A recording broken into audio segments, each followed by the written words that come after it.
மக்களவையில் நிதியமைச்சர் தங்கம் தென்னரசு பட்ஜெட் மீதான விவாதத்தில் பதிலுரை வழங்கி வருகிறார். அதனை பார்க்கலாம். இன்னொன்றையும் அவர் பேசும்போது நேற்று சொன்னார். அவர் கடைசியாக பேசும்போது முடிச்சுட்டு போகும்போது அவர் சொல்லிட்டு போனீங்க, திட்டத்தை அறிவித்திருக்கிறீர்கள், அடுத்த 2 ஆண்டுகளில் 20 லட்சம் கல்லூரி மாணவர்களுக்கு கைக்கணினி அல்லது மடிக்கணினி வழங்கப்படும் என்று சொல்லியிருக்கிறீர்கள். அதற்காக 2000 கோடி ரூபாய் இந்த நிதியாண்டிலே ஒதுக்கி இருக்கிறது. இதை வைத்து கூட்டி கணக்கு, ஒரு கூட்டல் கணக்கு போட்டு பார்த்தால் ஒரு லேப்டாப்பிற்கு 10,000 ரூபாய் தான் அது வருகிறது.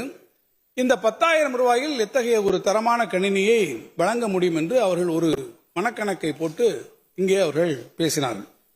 நான் அவர்களுக்கு சொல்லிக்கொள்ள விரும்புவதெல்லாம், இந்த திட்டம் அறிவிக்கின்ற போது அடுத்த 2 ஆண்டுகளில் 20 லட்சம் மாணவர்கள் என்று சொன்னால் அதற்கு முதல் கட்டமாக இந்த ஆண்டு 2000 கோடி ரூபாய் நாங்கள் ஒதுக்கி இருக்கிறோம். அப்படி என்றால் அடுத்த ஆண்டு வருகிற போது மேலும் அதற்கு 2000 கோடி ரூபாய் ஒதுக்குற போது இப்போது நீங்கள் அந்த கணக்கை கூட்டி வெளித்து பார்ப்பீர்கள் என்று சொன்னால் அந்த கணக்கில் உங்களுக்கு வரும்.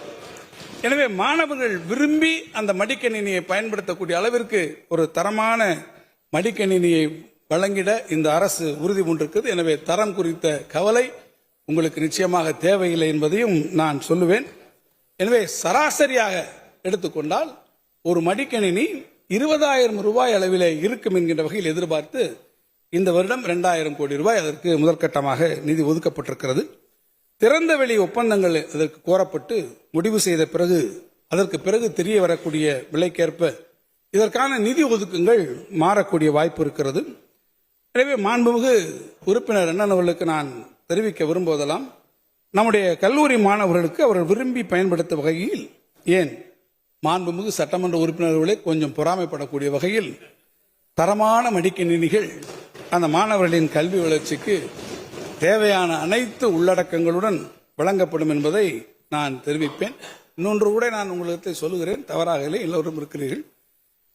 நான் இந்த நிதி ஒதுக்கம் குறித்து மனக்கணக்கு என்று சொன்னேன். அந்த மனக்கணக்கின் அடிப்படையில் சற்று கவனக்குறைவாக மனக்கணக்கு போட்டுவிட்ட என்னுடைய மாண்புமிகு அருமை அண்ணன் அவர்களுக்கும் உட்கார்ந்திருக்கக்கூடிய சட்டமன்ற அனைத்து இந்திய அண்ணா திராவிட முன்னேற்ற கழகத்தினுடைய சக சட்டமன்ற உறுப்பினருக்கும் என்னுடைய ஒரு அன்பான வேண்டுகோளையும் நான் இங்கே தெரிவிக்க விரும்புகிறேன். மக்கள் திலகம் எம்ஜிஆர் அவர்கள் கழகத்திலே இருந்தபோதும் சரி, அவர் கழகத்திலே இருந்து வெளியேறி அவர் இயக்கம் கண்ட போதும் சரி, அவர் மீது பெரும் மதிப்பினை கொண்டவர்கள் நாங்கள். இன்னும் சொல்ல வேண்டும் என்று சொன்னால், அமர்ந்திருக்கிறாரே நம்முடைய மாண்புமிகு முதலமைச்சர் அவர்கள், அவரிடத்திலே மக்கள் திலகம் எம்ஜிஆர் அவர்கள்